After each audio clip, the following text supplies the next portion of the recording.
ಇನ್ನು ಬಾಗಲಕೋಟೆಯಲ್ಲಿ ಬುದ್ಧಿಮಾಂದ್ಯನ ಮೇಲೆ ಹಲ್ಲೆ ಪ್ರಕರಣಕ್ಕೆ ಸಂಬಂಧಪಟ್ಟ ಹಾಗೆ ದಿವ್ಯ ಜ್ಯೋತಿ ವಿಶೇಷ ಮಕ್ಕಳ ಶಾಲೆ ಮೇಲೆ ಅಧಿಕಾರಿಗಳು ಈಗ ರೇಡ್ ಮಾಡಿದ್ದಾರೆ. ಬಾಗಲಕೋಟೆಯಲ್ಲಿ ಬುದ್ಧಿಮಾಂದ್ಯನ ಮೇಲೆ ಅಲ್ಲಿ ಹಲ್ಲೆ ನಡೆದಿತ್ತು. ದಿವ್ಯ ಜ್ಯೋತಿ ವಿಶೇಷ ಮಕ್ಕಳ ಶಾಲೆ ಮೇಲೆ ಅಧಿಕಾರಿಗಳು ರೇಡ್ ಮಾಡಿದ್ರು. ಇದು ನಿಮ್ಮ ಪವರ್ ಟಿವಿ ವಿಸ್ತೃತ ವರದಿಯ ಬಿಗ್ ಇಂಪ್ಯಾಕ್ಟ್.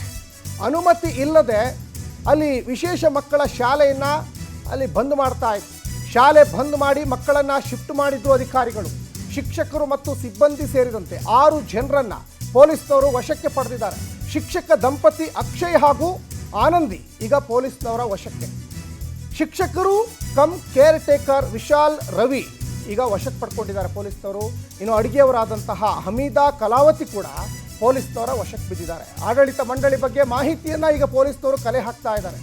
ಬಾಗಲಕೋಟೆಯಲ್ಲಿ ಬುದ್ಧಿಮಾಂದ್ಯನ ಮೇಲೆ ಹಲ್ಲೆ ಪ್ರಕರಣಕ್ಕೆ ಸಂಬಂಧಪಟ್ಟ ಹಾಗೆ ದಿವ್ಯ ಜ್ಯೋತಿ ವಿಶೇಷ ಮಕ್ಕಳ ಶಾಲೆ ಮೇಲೆ ಈಗ ಅಧಿಕಾರಿಗಳು ರೇಡ್ ಮಾಡಿದ್ದಾರೆ. ಅದು ನಿಮ್ಮ ಪವರ್ ಟಿವಿಯಲ್ಲೂ ಕೂಡ ಗಮನಿಸಿದ್ರಿ. ಬುದ್ಧಿಮಾಂದ್ಯ ಮಕ್ಕಳ ಮೇಲೆ ಮನಸ್ಸೋ ಇಚ್ಛೆ ಅಲ್ಲಿಯ ಶಿಕ್ಷಕರು ಕಮ್ ಕೇರ್ ಟೇಕರ್ ಹಲ್ಲೆ ಮಾಡಿದ್ರು, ಬೆಲ್ಟಲ್ಲೆಲ್ಲ ಹೊಡೆದ್ರು. ನೋಡಿ, ಇವ್ರ ಬಗ್ಗೆ ಸಾಕಷ್ಟು ಕೇರ್ ತಗೊಳ್ಬೇಕಾಗ್ತದೆ. ಪಾಪ ಅವರಿಗೆ ಬುದ್ಧಿ ಇರಲ್ಲ, ಮಾತು ಬರಲ್ಲ, ಅವ್ರಿಗೆ ಏನು ಆಲೋಚನೆ ಮಾಡಬೇಕಂತ ಗೊತ್ತಾಗಲ್ಲ. ಅಂಥ ಮಕ್ಕಳ ಮೇಲೆ ದೌರ್ಜನ್ಯ ಮಾಡೋದು, ದರ್ಪ ತೋರಿಸೋದು, ನಿಜಕ್ಕೂ ಇದು ಇವರೇನು ಮನುಷ್ಯರ ರಾಕ್ಷಸರ ಅಷ್ಟು ಮಟ್ಟಿಗೆ ಕೋಪ ಬರುತ್ತೆ. ಯಾಕಂದರೆ ಪಾಪ ಅಂಥ ಮಕ್ಕಳಿಗೆ ಏನು ಗೊತ್ತಿರುತ್ತೆ? ದೇವ್ರಿಗೆ ಸಮಾನವಾಗಿರ್ತಾರೆ. ದೇವ್ರ ಸಮಾನ ಆಗಿರುವಂತಹ ಮಕ್ಕಳ ಮೇಲೆ ಈ ರೀತಿ ಹಲ್ಲೆ ಮಾಡೋದು ಎಷ್ಟರ ಮಟ್ಟಿಗೆ ಸರಿ ಅಂತ ಅದು ಸಾರ್ವಜನಿಕ ವಲಯದಲ್ಲೂ ಟೀಕೆಗಳು ವ್ಯಕ್ತವಾಗ್ತಾ ಇದೆ. ಈ ಬಗ್ಗೆ ಹೆಚ್ಚಿನ ಡೀಟೇಲ್ಸನ್ನು ನಮ್ಮ ಪ್ರತಿನಿಧಿ ನಿಜಗುಣ ಮಠಪತಿ ಕೊಡ್ತಾ ಹೋಗ್ತಾರೆ. ನಿಜಗುಣ ಮಠಪತಿ, ಬುದ್ಧಿಮಾಂದ್ಯ ಮಕ್ಕಳ ಮೇಲೆ ಸಾಕಷ್ಟು ಹಲ್ಲೆಗಳು ನಡೆದಿದ್ದಾವೆ. ಅದು ಪವರ್ ಟಿವಿಯಲ್ಲೂ ಕೂಡ ಇಂಪ್ಯಾಕ್ಟ್ ಆಗಿದೆ ಆ ಸುದ್ದಿ. ಮತ್ತೊಂದು ಕಡೆಗೆ ಅಧಿಕಾರಿಗಳು ಈಗ ಎಂಟ್ರಿ ಕೊಟ್ಟಿದ್ದಾರೆ. ಏನಿದೆ ಹೆಚ್ಚಿನ ಡೀಟೇಲ್ಸ್? ಸಚಿನ್, ಏನು ಸುಮಾರು ಒಂದು 5-6 ವರ್ಷಗಳಿಂದ ಬಾಗಲಕೋಟೆಯ ನವನಗರದ ಸೆಕ್ಟರ್ ನಂಬರ್ 54ರಲ್ಲಿ ದಿವ್ಯಜ್ಯೋತಿ ಬುದ್ಧಿಮಾಂದ್ಯ ಮಕ್ಕಳ ವಸತಿ ಶಾಲೆಯನ್ನ ಒಂದು ಖಾಸಗಿ NGO ನಡೆಸ್ತಾ ಬಂದಿತ್ತು. ಆದ್ರೆ ಆ ಒಂದು ಏನು ಶಾಲೆಯನ್ನ ನಡೆಸ್ತಕ್ಕಂತ ಮುಖ್ಯಸ್ಥ ಏನು ಅಕ್ಷಯ್ ಇದ್ದಾನೆ, ಆತ ಜಿಲ್ಲಾಡಳಿತದಿಂದ ಆಗಿರ್ಬೋದು, ಸರ್ಕಾರದಿಂದ ಯಾವುದೇ ಅನುಮತಿಯನ್ನ ಪಡೆಯದೆ ಒಂದು ಬುದ್ಧಿಮಾಂದ್ಯ ಮಕ್ಕಳ ವಸತಿ ಶಾಲೆಯನ್ನ ನಡೆಸ್ತಾ ಬಂದಿದ್ರು.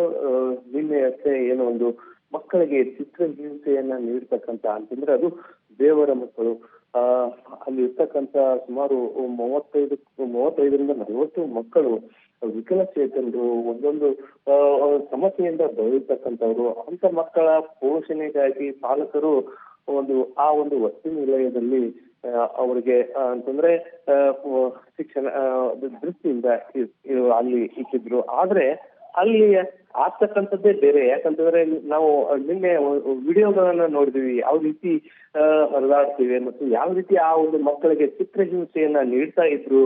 ಆ ಶಾಲೆ ಅಂದ್ರ ಬುದ್ಧಿಮಾಂದ್ಯ ಶಾಲೆಯ ಮುಖ್ಯಸ್ಥ ಅಕ್ಷಯ್ ಹಾಗೂ ಆತನ ಪತ್ನಿ ಆನಂದಿ ಅಂತಕ್ಕಂಥ ಆನಂದಿ ಅವರು ನೀಡ್ತಕ್ಕಂಥ ಒಂದು ಟಾರ್ಚರ್ಗಳನ್ನ ನಾವು ವಿಡಿಯೋ ಮುಖಾಂತರ, ಯಾಕಂತಂದ್ರೆ ಏನು ಮುಖ್ಯಸ್ಥ ಅಕ್ಷಯ್ ಕೈಯಲ್ಲಿ ಬೆಲ್ಟ್ ಹಿಡಿದು ಮಕ್ಕಳಿಗೆ ಮನಸ್ಸೋ ಇಚ್ಛೆ ಕಳಿಸ್ತಕ್ಕಂಥದ್ದು, ಮತ್ತೆ ಪ್ಲಾಸ್ಟಿಕ್ ಪೈಪ್ನಿಂದ ಹಲ್ಲೆ ಮಾಡ್ತಕ್ಕಂಥದ್ದು. ಜೊತೆಗೆ ಅದೇ ಸಂದರ್ಭದಲ್ಲಿ ಆತನ ಹೆಂಡತಿ ಆನಂದಿ ಅಂತಕ್ಕಂಥ ಅಲ್ಕಂತಗಳು ಕಣ್ಣಿಗೆ ಕಾಣದೇ ಇರ್ತಕ್ಕಂಥ ಈ ರೀತಿಯ ಒಂದು ಚಿತ್ರಹಿಂಸೆಯನ್ನ ನೀಡಿ ಆ ಮಕ್ಕಳಿಗೆ ಟಾರ್ಚರ್ ನೀಡಲಾಗ್ತಿತ್ತು. ಎಲ್ಲ ಒಂದ್ ಕಡೆ ಹೆಚ್ಚಿನ ಮಾಹಿತಿಯನ್ನ ಕಲೆ ಹಾಕಿದಾಗ ಆ ಪೋಷಕರು ತಿಂಗಳಿಗೆ ಬರತಕ್ಕಂತ ಏನು ಒಂದು ವೇತನ ಇದು ಫೀಸ್ ಏನಿದೆ ಅದು ಸರಿಯಾದ ಸಮಯಕ್ಕೆ ತಲುಪದೇ ಇದ್ದಾಗ ಈ ತರ ಮಕ್ಕಳಿಗೆ ಒಂದು ಟಾರ್ಚರ್ ನೀಡ್ತಾ ಇದ್ರು ಅಂತಕ್ಕಂಥ ಒಂದು ಮಾಹಿತಿ ಕೂಡ ಲಭ್ಯವಾಗಿತ್ತು.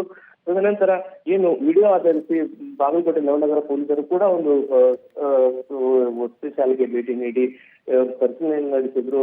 ಸಂಬಂಧಪಟ್ಟ ಇಲಾಖೆ, ಮಹಿಳಾ ಮತ್ತು ಮಕ್ಕಳ ಕಲ್ಯಾಣ ಇಲಾಖೆಯು ಕೂಡ ಭೇಟಿ ನೀಡಿದ್ರು. ಜೊತೆಗೆ ಮಕ್ಕಳ ರಕ್ಷಣಾ ಆಯೋಗದ ಸೂಚನೆ ಮೇರೆಗೆ DCPO ಕೂಡ ಭೇಟಿ ನೀಡಿ ಒಂದು ಹೆಚ್ಚಿನ ಒಂದು ಮಾಹಿತಿಯನ್ನು ಕಲೆ ಹಾಕೋದ್ರ ಜೊತೆಗೆ ಆ ಒಂದು ಬುದ್ಧಿಮಾಂದ್ಯ ದಿವ್ಯಜ್ಯೋತಿ ಬುದ್ಧಿಮಾಂದ್ಯ ವಸತಿ ಶಾಲೆಯನ್ನ ಬಂದ್ ಮಾಡಿರ್ತಕ್ಕಂಥದ್ದು, ಅಲ್ಲಿ ಇರ್ತಕ್ಕಂಥ ಮಕ್ಕಳನ್ನ ಸರ್ಕಾರಿ ಬುದ್ಧಿಮಾಂದ್ಯ ಶಾಲೆಗೆ ಶಿಫ್ಟ್ ಮಾಡಿರ್ತಕ್ಕಂಥದ್ದು.